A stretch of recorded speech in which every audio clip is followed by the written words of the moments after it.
abriu o olho que ele ia fazer coisa errada, e Deus não impede Caim de fazer a coisa errada. A Caim foi contra Deus, e Deus não impediu Caim de fazer aquilo. Certo? O senhor já responde já. Tá bom. Vamos ouvir o reverendo Carlos Walter. Agora é a vez de apertar o senhor. Reverendo Walter,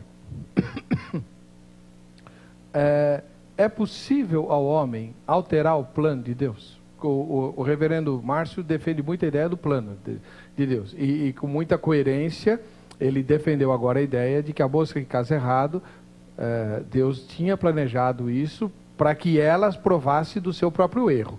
Ele coerentemente defendeu esse ponto de vista. E, aliás, corajosamente também. Né? Não fugiu não, do pau. Aí. Ele foi calvinista mesmo. Né? Agora eu devolvo a pergunta para o senhor. A moça que casa errado, de quem é a culpa? E ela pode frustrar o plano de Deus nesse caso? Primeiramente, eu acho que nós temos que buscar algumas informações também fora do contexto bíblico. Como e assim? Sempre nós vamos encontrar as pessoas fatalistas, deterministas e indeterministas. O debate ele é muito importante, mas nós colocamos sempre as nossas posições e vamos buscar na corrente que nós seguimos as justificativas daquilo que nós já pensamos. E às vezes também vamos na Bíblia buscar justificativas. O importante e é poderíamos isso, né? Exatamente. E poderíamos defender depois uma série de situações. Primeiro, o que é casamento errado? Teve um período que eu dei aula num seminário e um moço se destacava, era o grande líder do seminário, e uma moça se destacava pela beleza. Passado um período, eles se casaram, e essa moça depois manda, ainda no período de mimeógrafo, né, a álcool, ela mandou uma circular para todas as seminaristas, dizendo o seguinte: não se case com pastor, não se case com seminarista. É preferível casar com um demônio do que casar com um pastor. Houve uma escolha ali, e no casamento que nós podemos dizer que foi o casamento errado. Ela escolheu o moço pela liderança, ele escolheu pela beleza. E sempre a gente coloca nas cerimônias de bodas, né, que na verdade ali você tem 3 afirmativas positivas. O noivo dizendo sim, a noiva dizendo sim, e buscando a bênção de Deus para que ele confirme aquilo. Mas se Deus fala que é o mais, é o menos, né, da turma, seria o menos expoente, e que é a mais feia da turma, imagina, isso daí não foi Deus que está mandando. Então, muitas e muitas vezes a pessoa contraria a vontade de Deus para uma situação específica da vida dele. Mas dentro das perguntas que foram feitas, que eu gostaria de colocar dentro dessa escolha depois, partindo inclusive também do exemplo que veio. Em Ezequiel 18:32, porque não tenho prazer na morte de ninguém, diz o Senhor, portanto, convertei-vos e vivei. Que era aquilo que mesmo depois se teria possibilidade de livre-arbítrio e assim por diante. E naquela questão do mal, em Jeremias 21:8, eis que ponho diante de vós o caminho da vida e o caminho da morte. Eis que ponho diante de vós o caminho da vida e o caminho da morte. Então, você teria uma soberania, e nessa questão do casamento também, você teria uma soberania de Deus, e a pessoa escolhendo o caminho, utilizando agora a sua iniciativa, e utilizando a sua liberdade e escolhendo o caminho. Eu acho que Deus, tendo a ciência de alguma coisa, não quer dizer que Ele estaria predestinando essa caminhada, colocando de maneira fatalista aquele caminho diante da... Eu tive que seguir isso porque foi da vontade de Deus. E recentemente nós tivemos, acho que todos vocês viram, tivemos na internet aí uma notícia, depois também no jornal, de um advogado em um país aí, que ele entrou com processo contra Deus. Entrou com processo contra Deus e foi o seguinte: ele foi batizado, e quando ele foi batizado, então Deus se comprometeu a abençoá-lo. E depois ele se encaminhou para o crime, etc., e foi condenado a 20 anos de prisão. Então agora ele estava processando Deus, porque Deus era o responsável por isso. E depois disse que ele desistiu do processo, porque não encontrou lugar onde Deus seria citado. Então eu tenho muito medo quando nós vamos tirando a nossa responsabilidade e tirando a responsabilidade do ser humano, jogando tudo para Deus e chegando a essas posições bastante extremadas e exageradas, às vezes até mesmo no pensamento religioso. Agora, reverendo, eu tenho que apertar o senhor também, né? Não, claro. Vamos lá. A Bíblia diz claramente, textos que o próprio reverendo Márcio mencionou com muita propriedade. Jó diz, bem sei que tudo podes, falando a Deus, bem sei que tudo podes e que nenhum dos teus planos pode ser frustrado. Jó 42, 2. E o Senhor Jesus Cristo, como se isso não bastasse, Jesus disse, com todas as letras, que nenhum pardal caía sem o... Qual é a palavra que é usada lá? Sei que o vosso Pai vos consinta. E ainda fala depois dos cabelos, a cabeça e tal. Como eu faço tratamento da Jo Rezende, Deus precisa atualizar a contabilidade dele, no meu caso, todo dia, né? Aliás, ele faz isso com todo mundo. Agora, reverendo, como é que ficam essas declarações extremamente fortes acerca do controle de Deus sobre todas as coisas, diante do que o senhor acaba de dizer? Eu volto em Ezequiel 18:32, só na primeira parte, para dizer o seguinte: porque não tenho prazer na morte de ninguém. Porque não tenho prazer na morte de ninguém. E algumas coisas que estava dizendo que dentro do arminianismo daria assim como Deus indo e voltando, ou coisas assim. Mas nós temos também na Bíblia alguns momentos que diz que Deus se arrependeu. E quem sabe diria, Deus se arrependeu de ter criado nós que estamos aqui, né? Então, alguns momentos de Deus se arrependeu. Credo, reverendo. Deus se arrependeu de alguma coisa. Não, mas dentro daquela colocação que eu disse, que às vezes nós, como humanidade, estamos construindo verdadeiras torres de Babel. E torres de Babel que às vezes estão dentro das nossas próprias comunidades evangélicas, e por isso que eu estou dizendo isso. Às vezes nós criamos esses monstros que estão aí hoje. Nós temos que mudar esta sociedade. Isso é uma responsabilidade cristã, isso é uma responsabilidade das igrejas. Nós estamos num mundo que é uma verdadeira torre de Babel mesmo, por isso que eu estava frisando isso. Então, mas o passarinho cai ou não cai? Essa violência e assim por diante. Veja bem, uma coisa é Deus permitir, no sentido de ter respeitado. Isso vem desde o início. Ele respeitando o livre-arbítrio e a conduta do homem. Ele colocou mandamentos. Ele colocou mandamentos. Não matarás, não furtarás, não adulterarás. Ali estavam os mandamentos. Ele não disse que nós seguiríamos aqueles preceitos ou não por uma imposição do próprio Deus. Os mandamentos estavam ali. E principalmente quando nós aprendemos desde a tenridade na igreja, quando fala, e é o primeiro mandamento com promessa: honrai a teu pai e a tua mãe para que te prolongue os dias na terra que o Senhor teu Deus te dá. Então, é isso que eu acho, que há uma busca de harmonia entre a vontade de Deus e a caminhada da humanidade. E Deus, aí sim, Ele permite que a humanidade caminhe com os seus próprios pés, com os seus próprios passos, e isso realmente Deus está permitindo. Apesar de estar constantemente orientando e motivando para que o homem caminhe numa outra direção. Ser fiel até a morte e dar-te-ei a coroa da vida. O prêmio vem dele, a fidelidade vem aqui, né? É grande o vosso galardão nos céus, quando coloca as bem-aventuranças. Então eu acho que Deus tem bem-aventurança e tem uma série de coisas. Eu sei, eu vou dizer para o senhor, mesmo que eu disse para o reverendo Márcio, esses argumentos que o senhor está dando não me respondem à pergunta que eu fiz. Duas declarações tácitas das Escrituras. Tudo podes e nenhum dos teus planos pode ser frustrado. Nada acontece, nem um passarinho cai, se Deus não estiver dando o seu consentimento.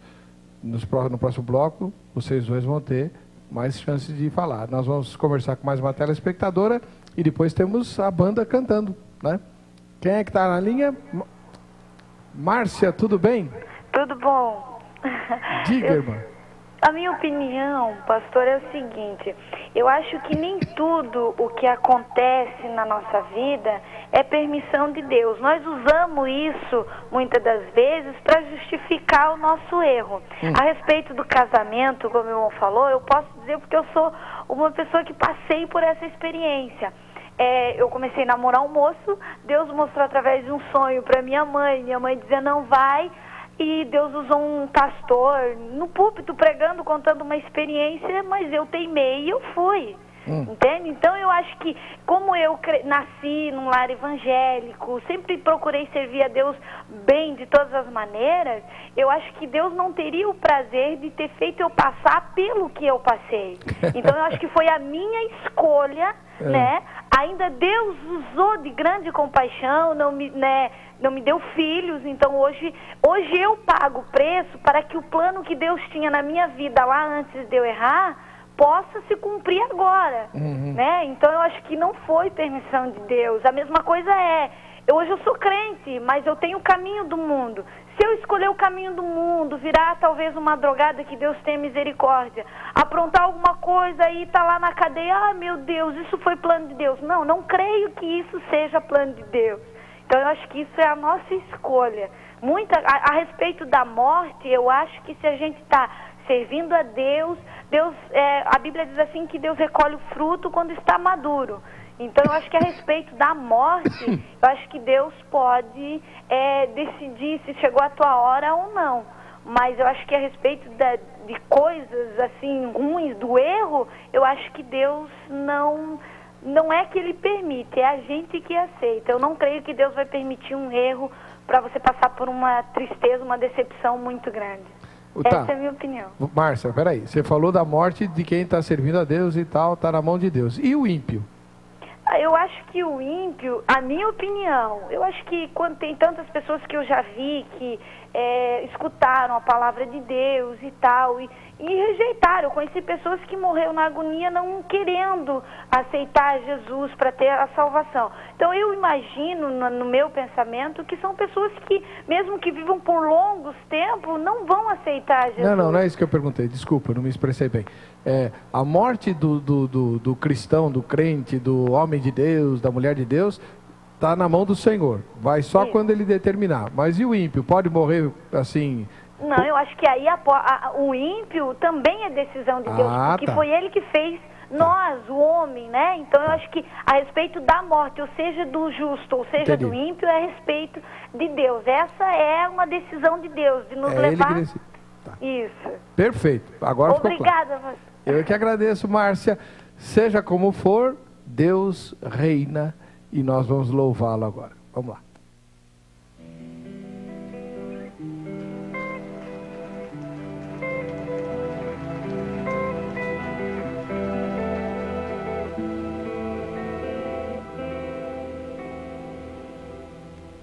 Tu és minha rocha, refúgio, tudo que há em mim, socorro pra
sustenta, me levanta, me põe de pé, me reveste de tua glória, para continuar. Me sustenta, me levanta, me põe de pé, me reveste de tua glória, para continuar. Me sustenta, me levanta, me põe de pé, me reveste de tua glória, para continuar.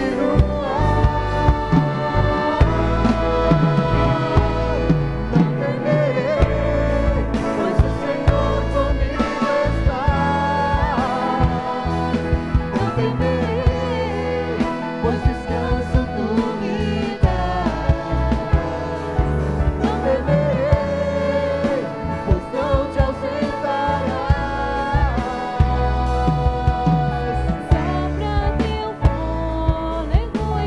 Sopra teu fôlego em mim. Sopra teu fôlego em mim.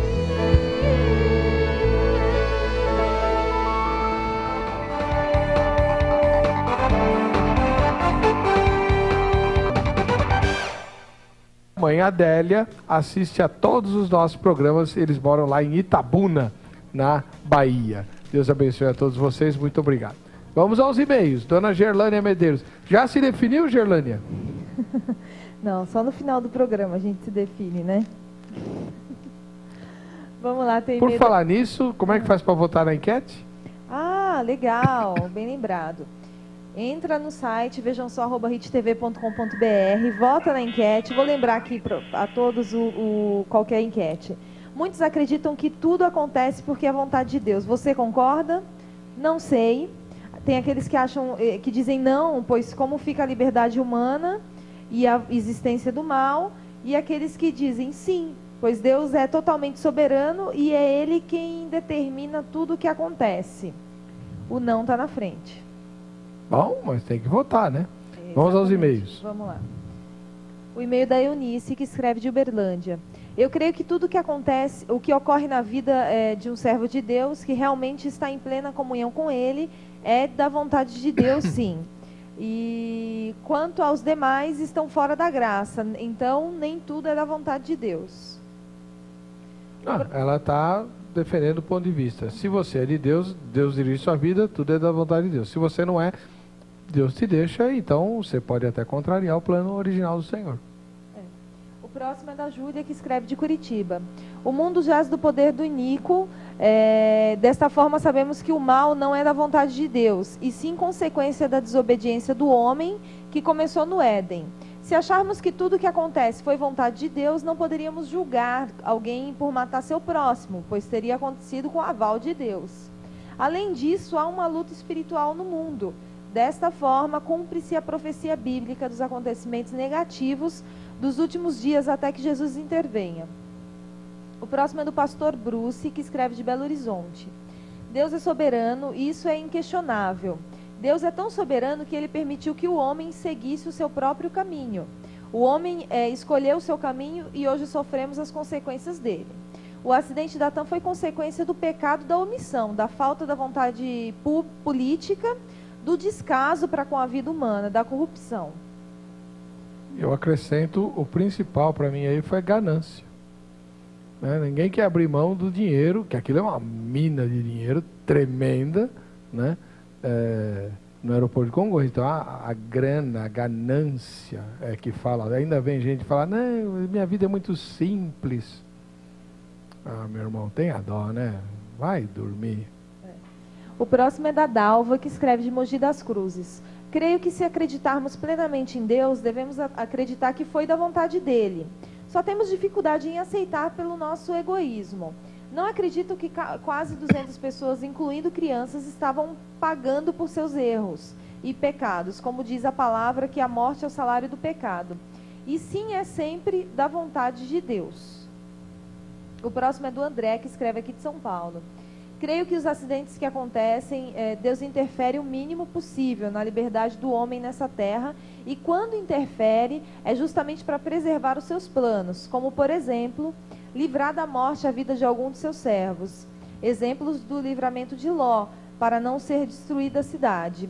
Davi não ser morto por Saul, Paulo ao passar por um naufrágio, e não se perder um fio do seu cabelo. O próximo e-mail é do Ademir, que escreve aqui de São Paulo também. Ele faz um questionamento, e é o seguinte: caro reverendo Carlos Walter, o senhor defende que a vontade do homem contraria a vontade de Deus. Desta forma, Deus é surpreendido com atitudes do homem. Como o senhor explica isso? Deus pode ser surpreendido por alguma atitude humana, reverendo? Não surpreendido por causa do conhecimento que ele tem. Então, Deus conhecendo a conduta do homem, o caminho do homem. Então, ele não estaria surpreso com isso. Mas isso não quer dizer que o homem está sempre cumprindo a vontade de Deus. E acabaram de lembrar um versículo: o salário do pecado é a morte. Então, o homem peca quando ele se conduz contra a vontade de Deus. E Deus sabia desse caminho pecaminoso do homem, e sabe, vai buscar o homem justamente também nesse caminho pecaminoso. Então não é surpresa para Deus. Tá. E agora, reverendo Márcio, o senhor certamente vai defender o ponto de vista que Deus jamais se surpreende, porque ele é soberano. Sim. Deus não se surpreende por nada, porque decretou todas as coisas. E eu quero só esclarecer uma questão, talvez ajude a entender. Claro. Quando nós falamos que tudo é vontade de Deus, não quer dizer que aquilo que Deus decretou, tudo que Deus decretou, na questão do erro humano, da falha humana, isso agrade a Deus, assim, vai agradar a Deus o homem errar. Não é isso que nós queremos dizer. Queremos dizer que, embora o homem erre, quando ele erra, é porque Deus permitiu o erro dele, e isso faz parte do propósito de Deus. Mas não quer dizer que por causa do homem ter errado, isso agrada a Deus. Deus não se importa com isso. Deus se agrada com a morte do ímpio. Deus não se importa se a pessoa converte ou não. Então não é essa a questão. E quando a Bíblia fala que Deus se arrepende, como o irmão já falou aí, não quer dizer que Deus se arrepende como o homem se arrepende. Porque se Deus se arrependesse como eu me arrependo, é porque ele teria errado. Essa é uma linguagem humana que a Bíblia usa. Então não serve como base esse texto. O que nós queremos dizer também é que Deus não determinou as coisas, ou ele não é surpreendido porque ele teve uma previsão do que ia acontecer, é a presciência de Deus. Mas simplesmente porque ele sabe que ele determinou que elas acontecessem, e tanto o fim como os meios, e tudo redunda para a sua glória. Vamos pegar um exemplo concreto do que o senhor está acabando de falar aí, em cima daquela minha pergunta que eu fiz ao irmão. O caso de Abel. Deus determinou que Abel morresse daquela forma? Certo. Eu posso usar um outro exemplo para te responder? Claro. Sim. José do Egito. Sim. Foi injustiçado pelos irmãos, levado como escravo, e os nossos amigos da história, foi preso injustamente. Quando ele reencontra os seus irmãos, ele diz assim: assim não fostes vós que me enviastes para cá, e sim Deus, que me pôs por pai de Faraó e senhor de toda a sua casa, e como governador em toda a terra do Egito. Não foi vocês que me mandaram, foi Deus, agindo através do erro dos irmãos dele. Depois ele diz o seguinte, após Jacó ter morrido, ele diz: vós na verdade intentaste o mal contra mim, porém Deus o tornou em bem, para fazer, como vedes agora, que se conserve muita gente em vida. Tornar em bem é uma coisa, reverendo.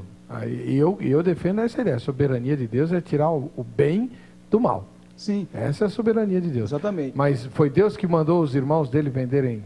Deus permitiu que os irmãos deles agissem conforme a natureza pecaminosa e o mandassem como escravo.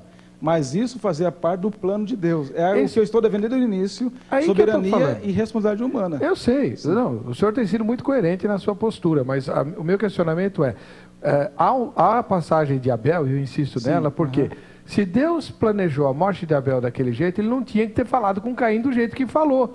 Caim, cuidado, porque caiu o teu semblante, você não deve deixar o pecado prevalecer sobre você. Se Deus já tinha determinado que Caim ia matar Abel, como é que ele fala um negócio desse? Se nós pensássemos assim, seríamos fatalistas. Quando Deus decreta permitir o erro humano, não quer dizer que ele não exorte a pessoa, porque isso é um meio também dele mostrar a sua vontade. Então, Então, o fato dele, embora tenha decretado e permitir que Caim matasse Abel, isso também fazia parte do seu propósito, exortá-lo a não fazer aquilo. Então, tudo está dentro de um propósito de Deus, e os meios estão dentro disso. Mas eu quero apenas um texto aqui que vai ajudar bastante. Filipenses capítulo 2, verso 12 e 13, Paulo diz assim: assim, pois, amados meus, como sempre obedecestes, não só na minha presença, porém muito mais agora na minha ausência, desenvolvei a vossa salvação com temor e tremor. Ele diz, desenvolvei a vossa salvação com temor e tremor. Responsabilidade humana. Eu tenho que desenvolver a minha santificação. Claro. O verso seguinte, ele diz assim: porque Deus é quem efetua em vós tanto querer como realizar, segundo a sua boa vontade. Ou seja, Paulo antes diz que Deus exige de nós desenvolver a salvação. No verso seguinte ele diz para nós que Deus que opera os nossos desejos, o querer e o realizar. Então, ou seja, responsabilidade humana e soberania de Deus andam juntas sem se chocarem. Embora nós não entendamos. Paradoxalmente. Isso. Como o senhor disse na sua primeira fala. Aparente contradição. Reverendo Carlos Walter, como é que o senhor explica essa questão toda envolvendo, por exemplo, o caso de José, o caso de Abel, que nós tratamos aqui? O senhor concorda com o que o reverendo Márcio falou, ou o senhor tem outra visão? Eu iria até um pouquinho, pegaria uma figura que eu acho que até choca um pouco mais dentro dessa situação. Primeiro, eu tenho uma certa dificuldade de utilizar a palavra dentro da tese que ele defende, dizer o homem errou, porque em alguns momentos ele coloca que Deus decretou. E eu acho que se está diante de um decreto de Deus, eu não poderia dizer que esse homem errou para ter responsabilidade pelo seu erro. Apesar que depois, em alguns momentos, ele mesmo coloca isso de uma maneira um pouquinho mais tênue, né? Porque coloca aquela soberania, mas uma soberania que respeita depois também o livre-arbítrio. Agora, eu colocaria uma figura que eu acho que chocaria muito mais, que é a figura de Judas. Porque se eu determinar que Deus decretou essas condutas, agora os irmãos de José do Egito teriam feito lá uma conduta muito mais amena se comparada com a de Judas. E aí, então, a grande pergunta seria essa: Judas cumpriu o seu papel no plano de salvação? Ou Judas realmente traiu, é responsável e foi responsável por ter desobedecido o plano de Deus, por ter desobedecido o chamado?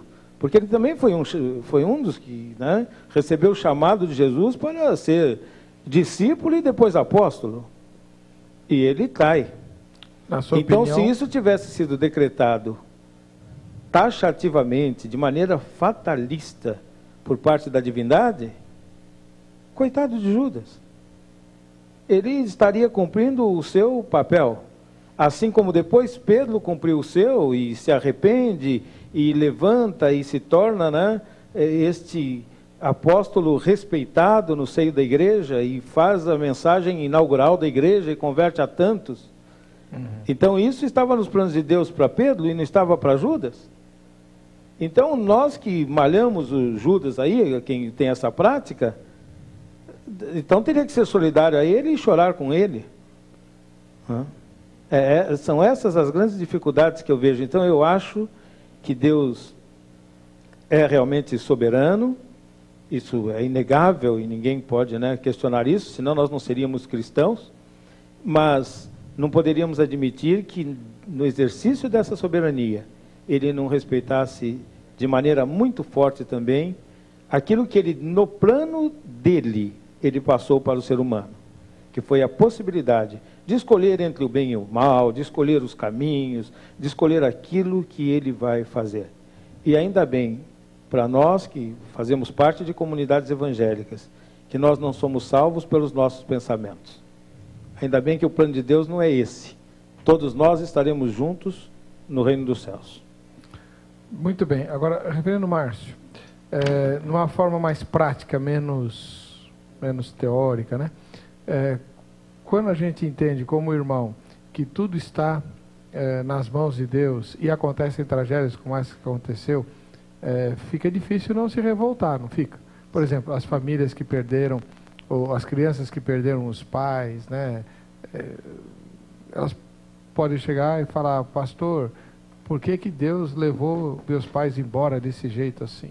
Me largou aqui sozinho. Eu penso que nós podemos responder até onde a Bíblia nos permite. Claro. O Salmo 139 diz que os nossos dias são determinados por Deus, e todos eles contados. Então ninguém morre sem ser no tempo em que Deus determinou.